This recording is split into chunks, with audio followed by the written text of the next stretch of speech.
안녕하세요. 가브리엘라 제이입니다. 오늘 소개해드릴 책은 하버드 인생 특강입니다.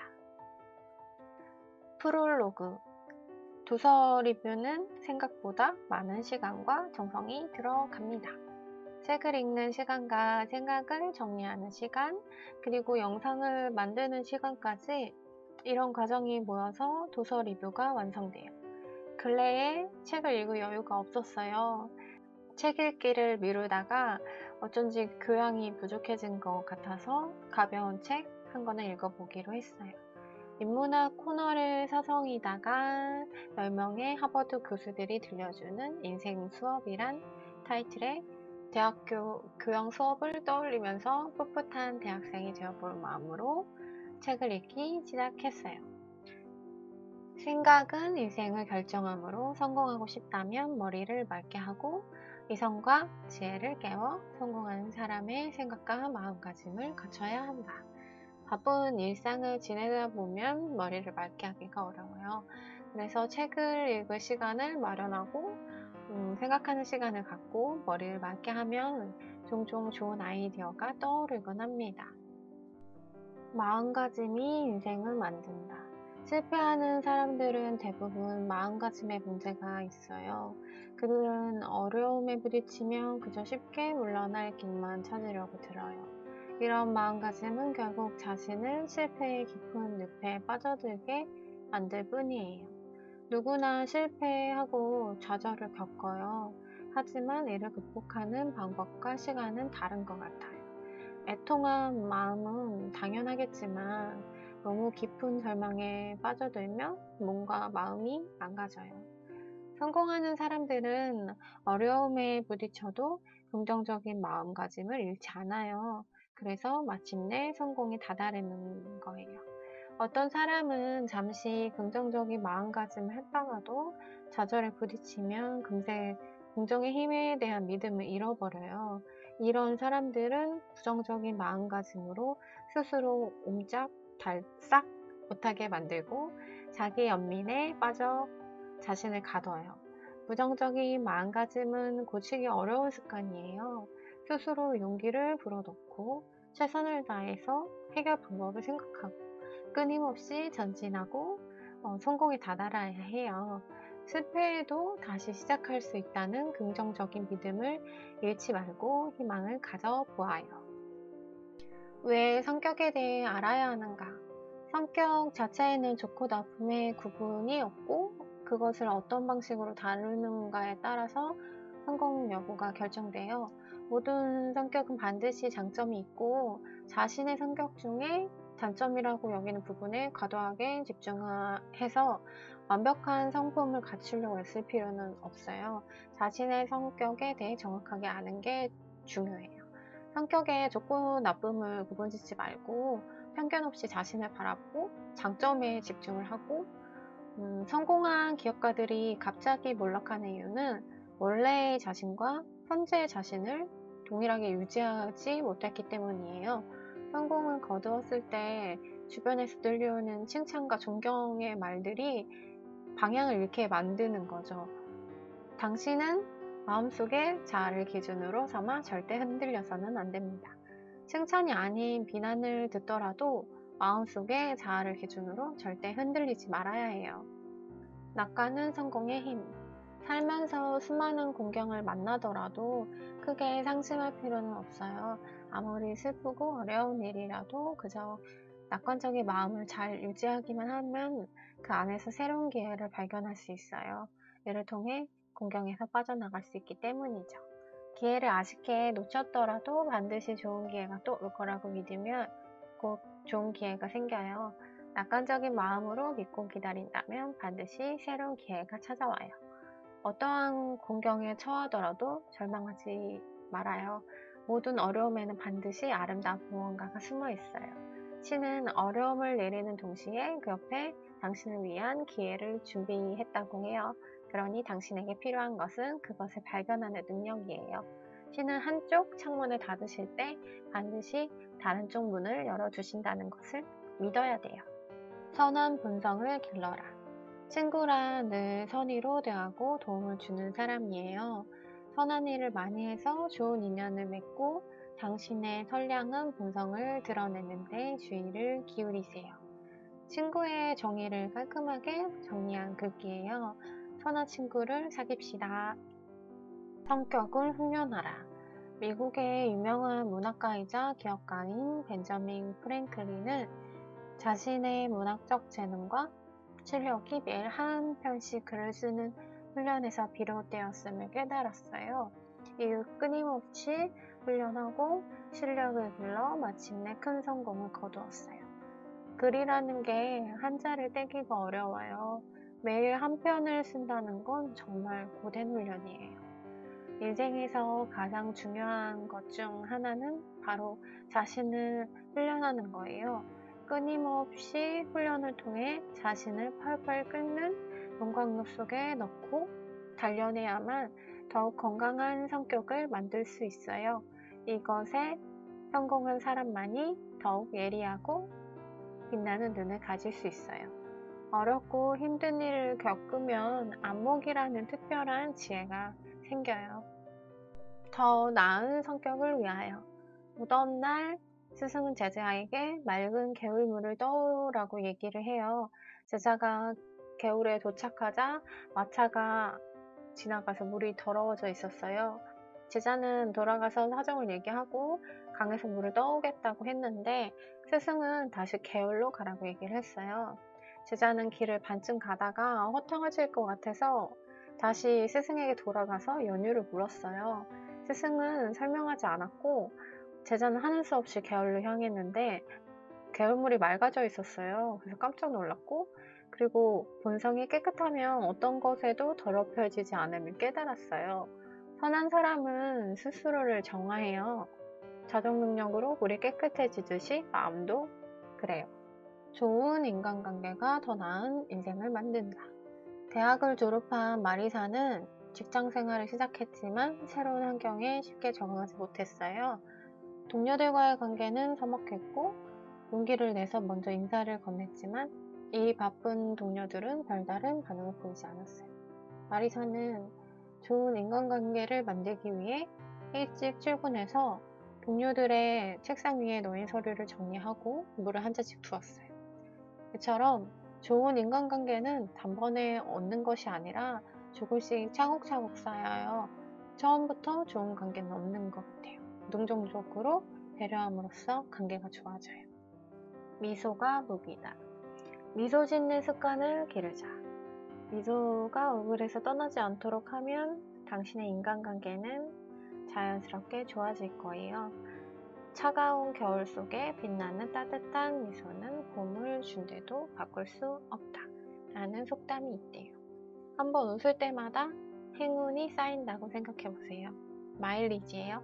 그러면 정말 좋은 일이 생깁니다. 잠재 능력과 신념이 성공을 이끈다. 한 노인이 굶주린 거지 2명에게 다가가 낚싯대와 생선 한 바구니를 주며 나누어 가지라고 말했어요. 낚싯대를 선택한 거지는 낚시를 해서 잡은 생선을 먹은 후 남은 생선은 시장에 가져다 팔아 돈을 모아 자립했어요. 반면에 생선을 선택한 거지는 허겁지겁 생선을 먹어 치우고 다시 지독한 배고픔에 시달리기 싫어서 푸른 바다를 멍하니 바라보다 천천히 바다로 걸어 들어가 삶을 마감했어요.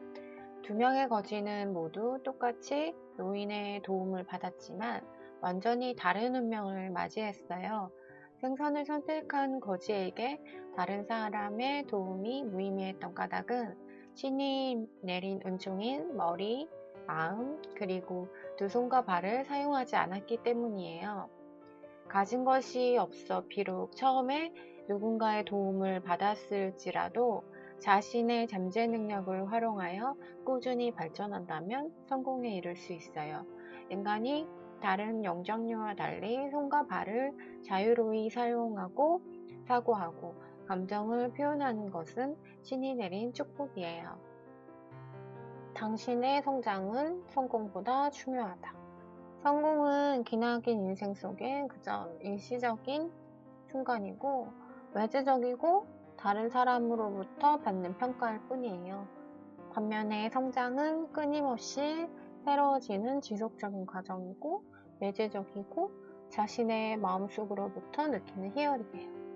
성공이 중요하지만 그것만 추구하다가는 삶이 공허해져요.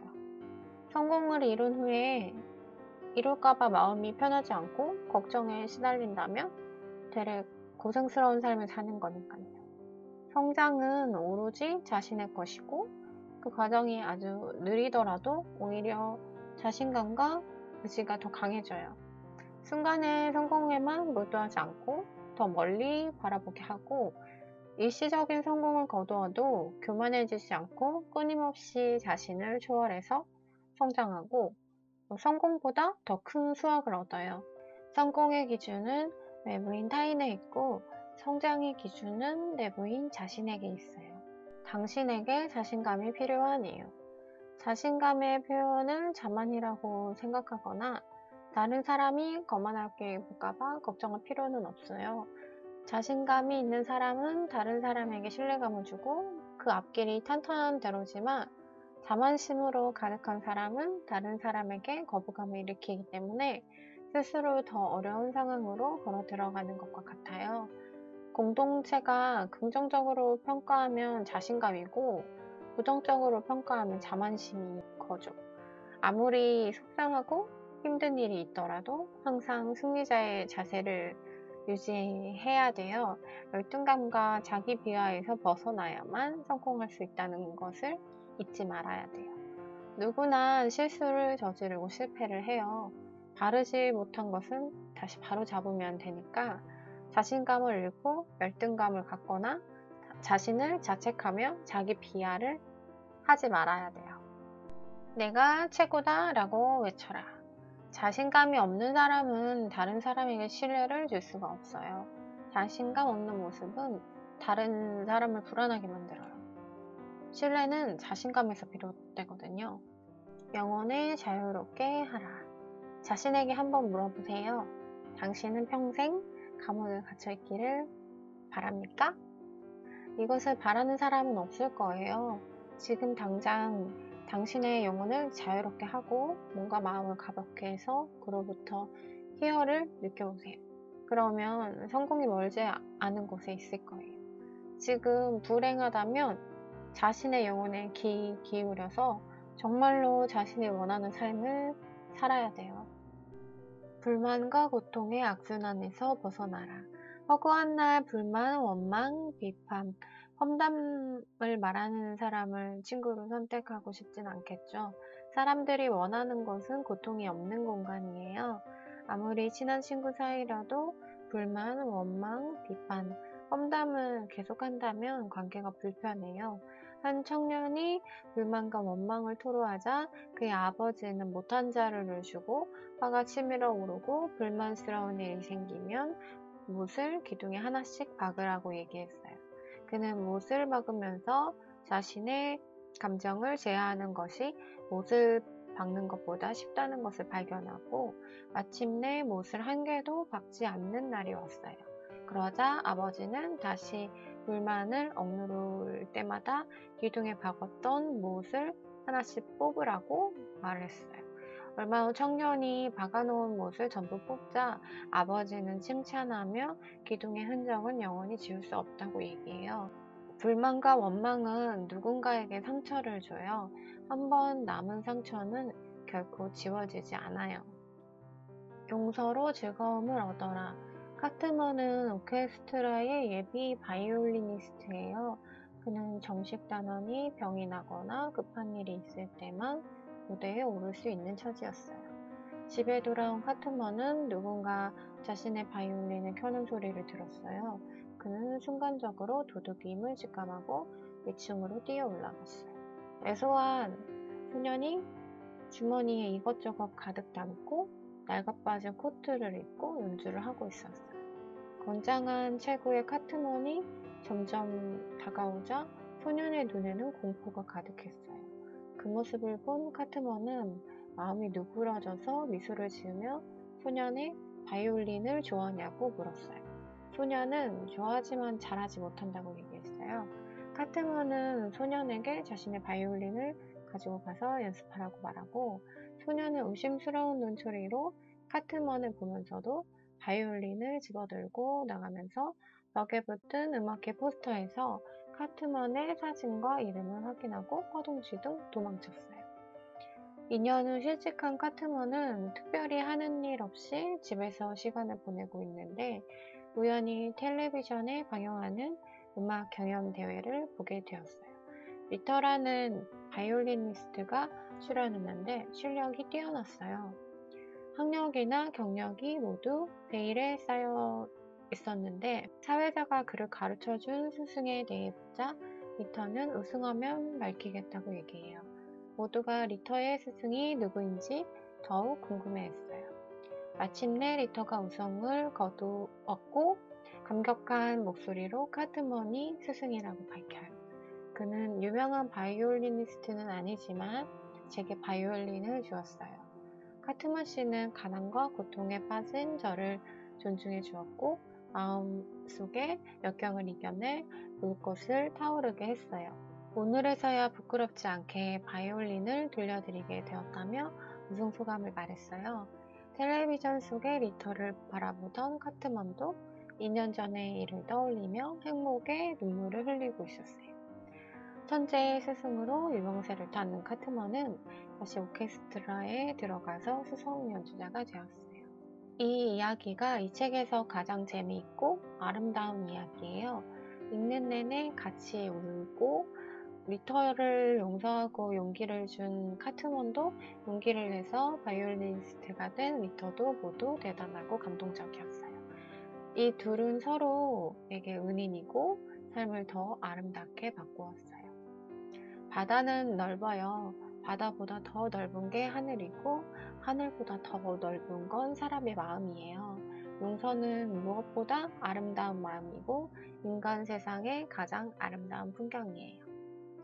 끝이 보이지 않는 깊은 바다를 보다가 지평선 끝에 막힘없이 광활한 하늘과 마주해요. 자연이 이리도 거대하지만 이보다 더 넓은 것은 용서하는 사람의 마음이에요.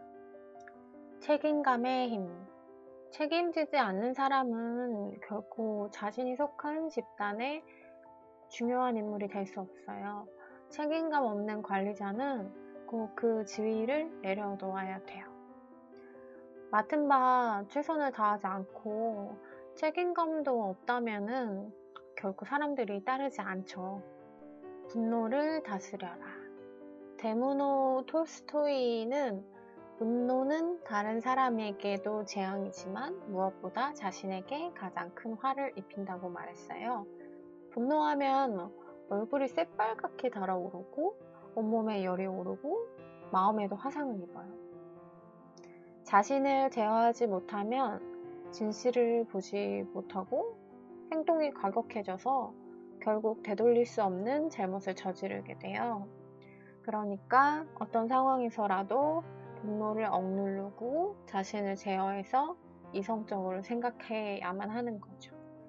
분노는 상황을 그대로 보지 못하게 하고 생각이 편협해지고 억지를 부리게 돼요. 이성을 잃고 성질을 부리는 당신을 받아주는 사람, 분노를 제어하지 못하는 당신을 이해하는 사람, 당신의 급한 성격을 참아주는 사람, 세상에 그런 사람은 없어요.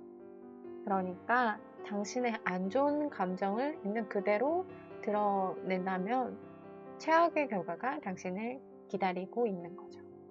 분노를 받아주는 사람은 아무도 없어요. 외톨이가 되고 싶지 않다면 분노를 반드시 제어해야만 합니다.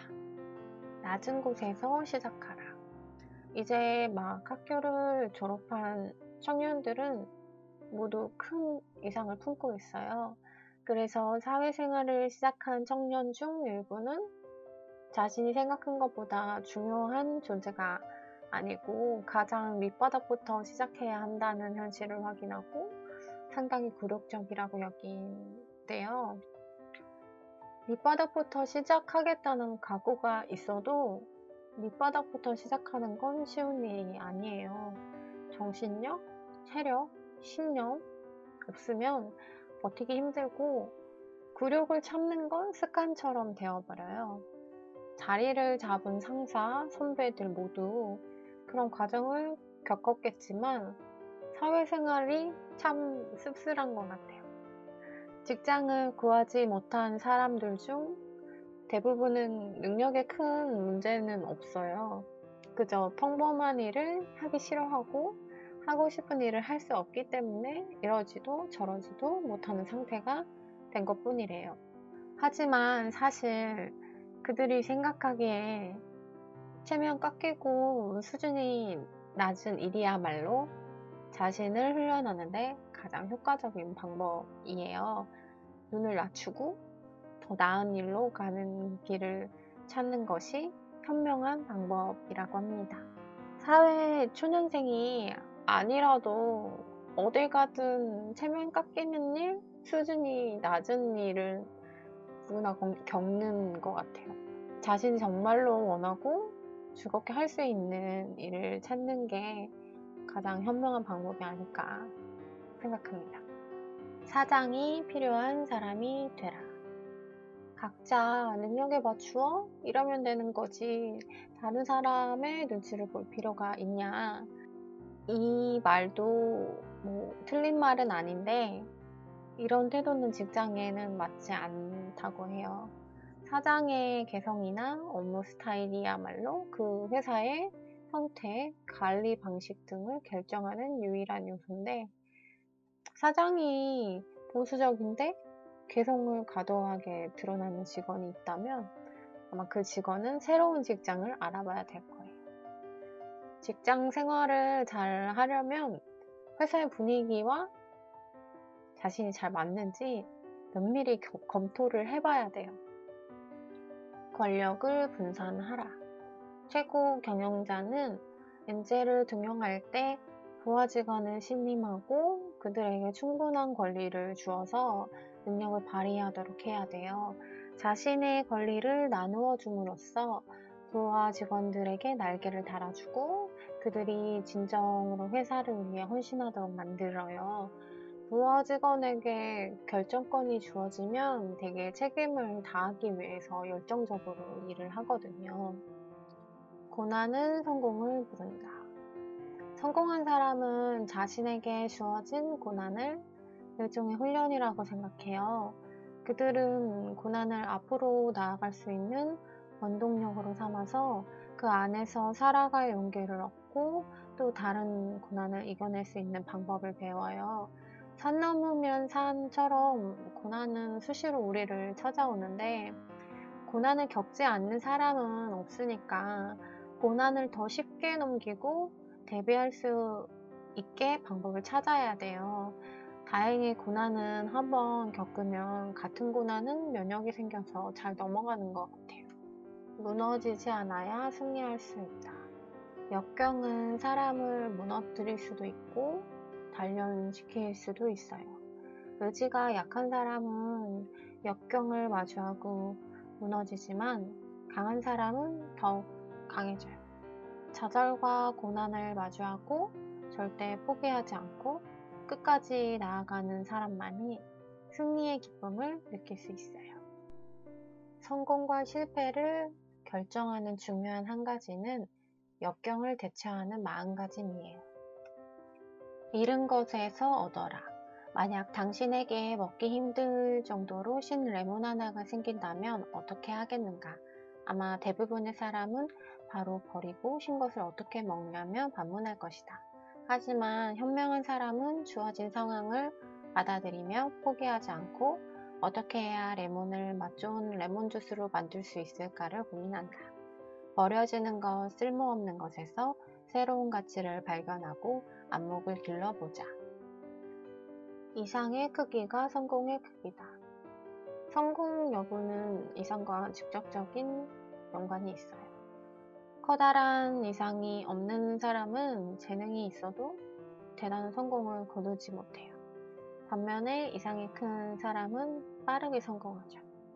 물론 빠르게 성공한 직원들이 회사를 떠나는 경우도 많은데 그래도 그들이 회사를 위해 창출해내는 이익은 다른 직원들보다 훨씬 커요.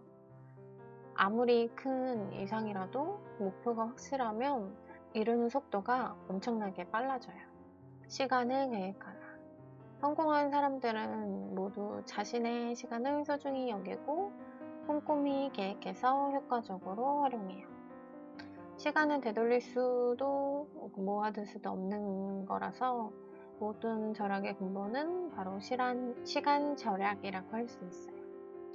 타인의 시간을 중요시해야 되고 절대 타인의 시간을 점유해서는 안 돼요.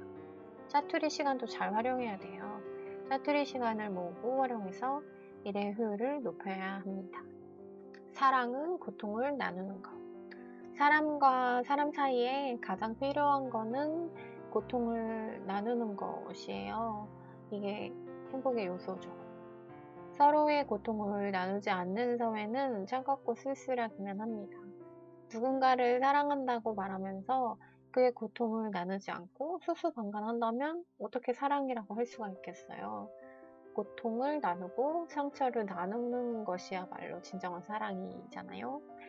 위에서 언급했던 불만, 원망, 비판, 험담, 분노를 참아내고 들어주는 게 고통을 나누는 거라고 착각하면 안 돼요. 사랑으로 격려를 하고 직접적으로 힘든 일을 나누고 도와주는 게 진정으로 고통을 나누는 방법이에요. 조용히 오래 사랑하라. 남편은 매일 아내를 안아주었어요. 어떤 날은 1분 동안, 어떤 날은 10분 동안, 어떤 날은 더 오래 안아주기도 했어요. 그러면서 그들은 점점 예전의 사랑을 되찾았어요. 매일 포옹하면서 두 사람은 아무런 말을 하지 않았지만 침묵은 예전에 서로 말을 하지 않았을 때의 침묵과는 완전히 다른 것이었어요. 남편들은 관계가 편하고 익숙해지면 사랑을 표현하지 않으려고 하는 경우가 많은데 아내들은 평생 사랑을 확인하면서 살아요. 그러니 말로 표현하지 않더라도 그래 남편처럼 아내를 수시로 안아주세요. 그러면 평화롭고 행복한 결혼 생활을 오래 지속하게 된답니다. 연인 사이에서도 그리고 가족 사이에서도 마찬가지예요. 포옹은 사랑을 느끼게 하는 가장 강력한 행동이거든요. 에필로그. 오랜만에 책을 읽었더니 생각할 게 많았던 것 같아요. 시간이 쏜살같이 가버렸어요. 다소 진부한 얘기가 많았지만 익숙한 글에서도 새롭게 다가오는 부분들은 있는 것 같아요. 교수들이 학생에게 가르치는 인생 특강인데 전반적인 내용이 대학교에서 다루는 내용보다는 실제적인 생활에서 느낄 수 있는 부분이 많았던 것 같아요. 교양 수업처럼 느껴지지만 우리나라 교양 수업은 이렇게 사실적으로 강의하지는 않는 듯합니다. 공부만 열심히 할 것 같은 하버드에서 꽤 유용하고 사실적으로 교육하는 것 같아요. 지금까지 가브리엘라 제이의 하버드 인생특강 도서 리뷰를 시청해주셔서 감사합니다.